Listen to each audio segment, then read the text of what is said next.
Hey, it's Key. So I'm re-recording my story with my Airbnb scammer manager because that I fired because the last one I recorded, it's still on my page. You can see it. It's just, the audio was just all over the place. It was all over the place. And I was like, I didn't even listen to it. So I'm going to re-record it. It's like my fourth time re-recording it. Probably like my fifth, but all right. So I have notes because I don't know why. The story is just such a crazy story that I go all over the place. All right. All right. I'm renovating one of my units, and the goal was initially to renovate it and put a tenant into the unit. A friend of mine's across the street. His name is Chris. Chris was like, hey, I have an Airbnb. You should really do it. I'm making a lot of money. It's totally worth it. And I was a little uncertain. I was not certain about it, right? And then there was someone down the street. His name is Justin. Justin he's also having Airbnb. He sends me screenshots of how much money he's making a month. Like 1 month's like $6K, another month's like $7,500. And I'm like, oh, you're seeing that kind of money. Okay, the conversation has now changed. You're seeing that kind of money. So my mind was like set. I'm doing Airbnb. My mind was set. Chris was like, hey, I'm using a manager. Justin was self-managing. Chris is like, I'm using a manager. He's great. He owns over 30, or he manages over 30 listings in DC. Like, he's killing it. You have to like connect with him. So this Airbnb manager, his name is John. For the story, we're gonna call him John. Yeah, we're gonna call him John, which is definitely not his real name. I'm not trying to like out people or get hit with the defamation lawsuit. So John. So I look at John, I've researched him. I see he's on Bigger Pockets, which is was a good look. I'll give him that. It was not Bigger Pockets YouTube channel, but I'll give him that. I connect with John. John was like, hey, I can meet with you. I could do a walkthrough. I charge $100 for walkthroughs, but if you end up signing with me, I'll waive that fee. And I pretty much was like, hey, I already know I'm going to sign with you. Or I was like, I have a strong inclination. I'm going to sign with you. Send me the contract. We'll set up a time to do the walkthrough. He sends me the contract. The contract literally looks like ChatGPT version 1 wrote it. It was such a bad contract. When I was talking to Ron, I was like, hey, Ron, well, first off, your fee is it was 18%. And I already know Chris was getting charged 12%. So when I talk about percentage, every reservation, John was getting a payout of every reservation, right? So his contract to me was 18%. And I was like, that's pretty high. But, I was like, what's the best you could do? He was like, I can come down to 15%. I was like, how about this? I will give you a new contract and we can settle on 12%. John was like, sure, let's do it. That was a deal we ended up working on. John comes over, he does a walkthrough. He does give me really helpful tips. I'll give him that. He gives me some really good helpful tips that a new beginner Airbnb owner may or may not. They actually probably would not know, right? He does a walkthrough the day before we do the walkthrough. I'm trying to send the contract back to him. So when he sent the contract, it was in DocuSign where you just sign it. But I already told him, I'm like, this is not a good contract. I'm going to make edits to it. So I was writing a new contract for him, but in parallel, the contract that I was signing with him was his original contract, but I wanted to make edits to it because it had broad indemnification rights. It was missing key provisions like confidentiality.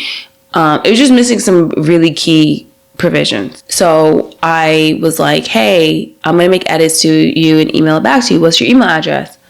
John's going to go tell me, you can Google that. Bruh. That's red flag number 1. He was like, you can Google that. I was like, well, I did. And I really did. I was like, I did.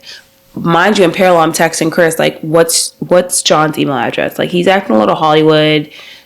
I don't know what's going on. Mind you, we haven't even signed yet. But that just showed you how jaded I was with the whole renovation process, setting up the Airbnb. I was like, I just, you know what, whatever. I'm going to still go with him, even though red flag number one. So I ended up getting his email address. I sent it to him. We do the walkthrough, helpful tips, whatever. Honestly, his mood completely changes after I signed the contract, right? So the walkthrough was pleasant. It was like, first step, get a professional Airbnb photographer. And I was like, hey, do you have one? He was like, yeah, I have one. I was like, how much does he charge? He was like, $200. And I said, oh, can you put me in contact with him? He was like, oh no. Bruh. No. Like, you be like, if you give me the money and then I'll set it up with him. And I was like, that's red flag number 2, because it's giving me the vibe that like you're skimming money off the top, right? Like the photographer probably charges like $150 and you're skimming, like, you're taking $50 for yourself. That's the vibe it was giving me. Red flag number 2. So many early red flags, but whatever. Okay, so we move forward. I end up using Chris's Airbnb photographer, who was like phenomenal. He was really great. Fast forward. So my Airbnb launches. I'm getting a lot of bookings. Like, it's going good. The third red flag happens when, so John sends his Airbnb cleaners to come after the first guest, right? After the first guest, I noticed they took all of my towels and my sheets. I had a second set, so they put those out, but they took all my towels and sheets. Okay, it was like, all right, it's a little weird. When they come back to clean the third guest to check in, they come back and I had all gray towels. They put like two gray towels out and a blue towel. Bruh. And I was like mortified. I'm like, first off, it doesn't match. The blue towel was like super dingy. And I was like, where did this blue towel come from? Like, I don't have any blue towels. Like, it looks bad. It's like, first off, it not only does it look bad, it's also an indication of like a poor management system with your cleaners. I will say John was very apologetic. He had like DoorDash like 3 brand new gray towels and towel sets, which I appreciated, right? This was my fault. I will say this. I did not early on ask John, how much do you charge per cleaning? Because all I knew was at the end of the month, I was going to get an invoice for all of the cleaning. So I had asked him like, hey, how much are the cleanings? He kept delaying it. Oh, I don't know. I'll let you know, because you have a 2-bedroom, 1 bath. Like it depends on the size of your place. And I was like, okay. In my mind, I'm like, it can be more than $100, right? It's an Airbnb cleaning. It's very much touch and go. But before the third cleaning, so after the second cleaning, once they lost my towels, I explicitly told John, hey, I'll wash my own towels and my own sheets. So I do work remote, so I have the flexibility to wash my own towels, my own sheets, and then put them back in the linen closet. Because again, I actually have 3 sets, so they're always in rotation. There's never a time where the cleaners would have to wait on me to wash sheets and towels to then put on a new set, right? He said, fine. So mind you, I don't even know how much I'm being charged for cleaning. So they're still doing turns. Guests check out. His cleaner comes. So I get the first invoice. Our relationship was not that long. Like, I worked with him for like a month and a half. I get the first invoice and I saw he was charging $150 for every cleaning. Mind you, on Airbnb, the cleaning fee is $150. So I'm not making any money off of cleanings. Granted, sorry, Airbnb guests, you're not going to like to hear this. Hosts do make money off of the cleanings. Very rarely do hosts not make money off the cleanings, right? Like, you're not going to want to hear that, but it is what it is. This is the truth. I was literally, that $150 was passing right through me straight to John's pocket. On top of the 12% fee he was already getting, right? I was like, $150? That's crazy. And I was like, why is it so much? Can you do $100? Mind you, he's already gotten his new contract. And he's like, no. So that was my fault. He already got his new contract. He was like, no, I could have negotiated $100 up front. I didn't. It is what it is.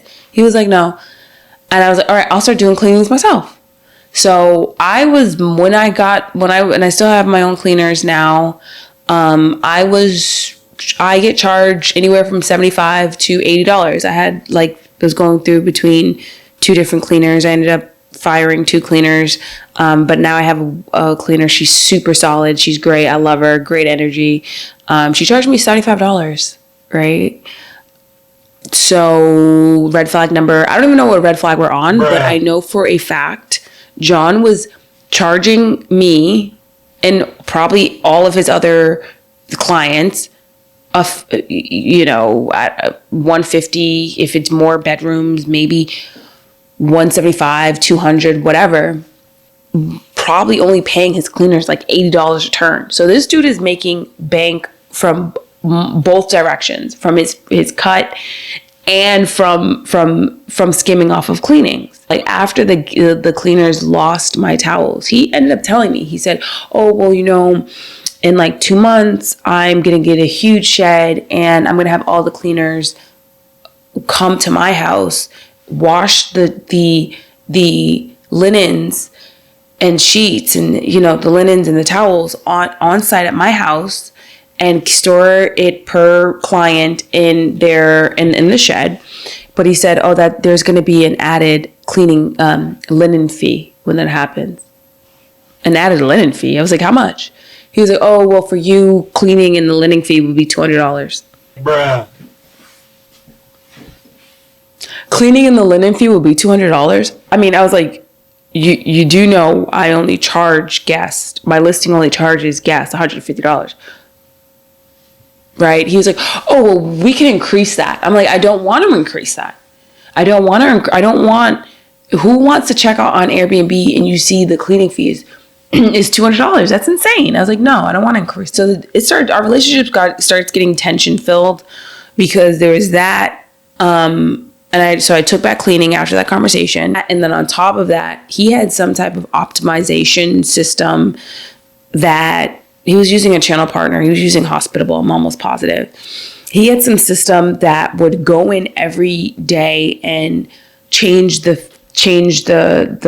rates per night. This is summertime in DC.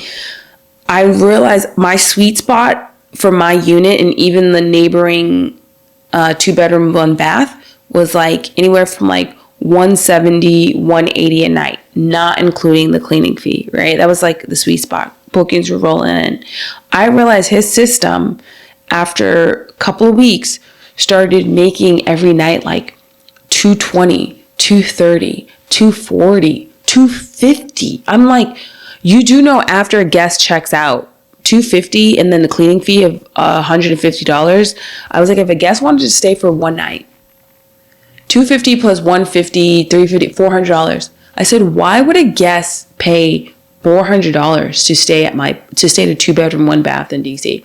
I was like, those are like hotel prices. He was like, do you not think your place is worth $400 a night? I was like, no, I don't. I don't think it's worth $400 a night. And he was like, I mean, this is a system that I use, a software. Oh, and I was being charged a software fee, $50 software fee per month, right? This is a system that I use. It's like no other clients have any issues with it.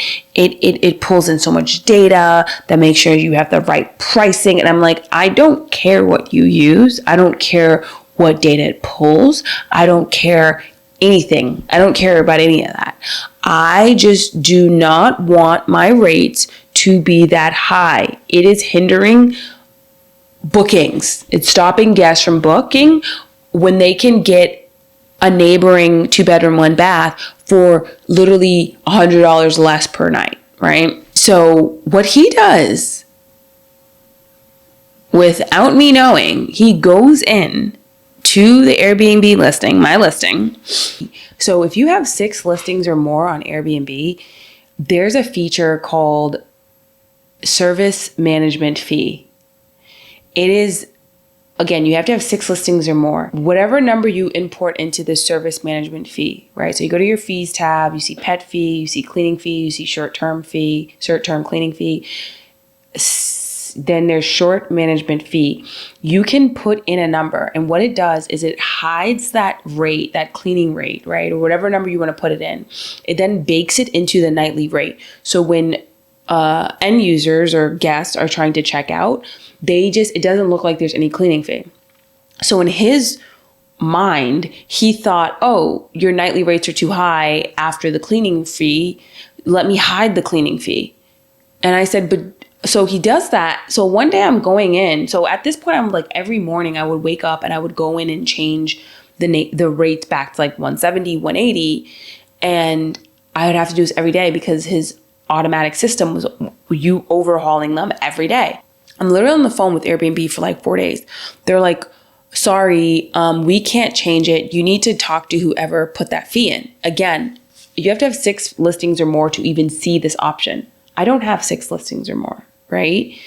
So I called John and I'm like, you need to remove this service management fee. Like this doesn't solve the issue of my nightly rates being too high with the cleaning fee. Like this doesn't solve it. He was like, oh, well, because guests won't see the cleaning fee, like I know you complained about the cleaning fee, the nightly rates being too high with the cleaning fee. So I just figured we hide the cleaning fee. I'm like, that doesn't make any sense. This doesn't solve the issue. It's still, my rates are too high. That doesn't solve the issue. And he was like, oh, so we're literally on the phone for like 45 minutes about this. And I'm like, I was just like, what is he not getting? So I said, okay, aside from that, right, I get your reasoning, even though I didn't get it. I was like, aside from that, I don't want any aspect of my listing to be unmanageable by me. Like, if I need to go in and change it, I want to have that ability. I don't have that ability because you have to have 6 listings or more to even see it. He's going to go, there should be no part of your Airbnb that you change. That's why you hired me. Bruh. I was like, no, I need to have complete control over this listing because it's my listing. I was like, God forbid something happens to you. God forbid you die. Like Airbnb says they cannot overhaul this fee. Like I need to go to you to overhaul this fee. He's giving me pushback. I'm also complaining about, I looked into the inauguration week, right? In January, I saw that there were some nightly rates of like $440, which after the cleaning fee, $440 plus $150, give or take, we're looking at $600 a night. Bruh. I said, there is no reason why someone would pay $600 a night. Your system is not, your optimization, your pricing system, it doesn't make sense. I don't like this service management fee. I need a change now. We get off the phone. He does end up changing it. And literally the minute he changes it. So this is after like a month and a half of just headache, a lot of just back and forth. Like he was giving me the sense that like he was doing me a favor, even though I'm paying him. He was making a lot of money. I'm paying him. I gave him a great contract. Like he was acting very Hollywood. So the moment he changes the fee, he removes the service management fee, I immediately block his access to edit anything. The only capability he had was, or he retained, was talking to guests. I immediately do that. And the reason why I do this is because way back before when we first started talking, he did tell me that there was a client he was working with who he felt played. So he ended up deleting and clearing out her whole, he deleted her listing and cleared out her whole calendar for like revenge. And he like laughed, and I'm on the phone and I'm like, oh my gosh, who am I dealing with? And this was before I even signed the contract. So I had a lot of red flags early on, which I'm aware of. So as soon as he moved that fee, I completely blocked his access because I already saw where our working relationship was going. As soon as I do this dude starts blowing up my phone. And I could have handled the situation better. I totally could have. I just quiet quit him. I just didn't respond to any of his calls. I didn't respond to any of his emails. he sends me this email, like after like a week of trying to call me and reach me. He's like, I just can't work with you. This is so stressful. You know, this is unprofessional. Like, I quit. He just quits, right? Via email. So I sent him an email back. I said, John, I totally understand. And because you're quitting immediately, you're not entitled to your payouts for future booking. Contract specifically says that either party needs to provide at least 7 days notice to terminate the contract. And your termination was effective immediately. So you're in breach. Since he also stopped performing, like, I had to just immediately start managing myself. I was thrown into learning Airbnb management. Immediately thrown into it. Had to find my own cleaners, and he doesn't respond. He does not respond. Fast forward, like, I want to say like a month later, I run into him at I was at this networking event and I ran into him, and I was sitting at the bar, and I went to the bathroom, and I ended up walking back to the bar, and he just happened to be at the bar, and he was on the phone, and he was like, he saw me walking, and he was like, 1 minute, 1 minute. As if I was coming over to talk to him. Bruh. I was like, what? I didn't even say anything. I was like, and I just sat back to sat down in my seat, which was like 3 seats over. And I was like, this dude's such a weirdo. Why does he think I would talk to him? The guy's such a weirdo. Literally, the dude's a scammer. So that's my story for my Airbnb scammer manager, which I quiet fired. Can we make that a thing? I like quiet fire. Let's make him a thing. I quiet fired him. And I self-manage. I highly suggest anyone self-manage. It's totally worth it. You save more money, less of a headache. It's worth it. So that's my story. If you want to hear bad audio, you can check out this same story of me telling it. It's still up. Actually, I'll like drop a link to it at the end of the video so you can check it out. But yeah, all right. Thanks for listening.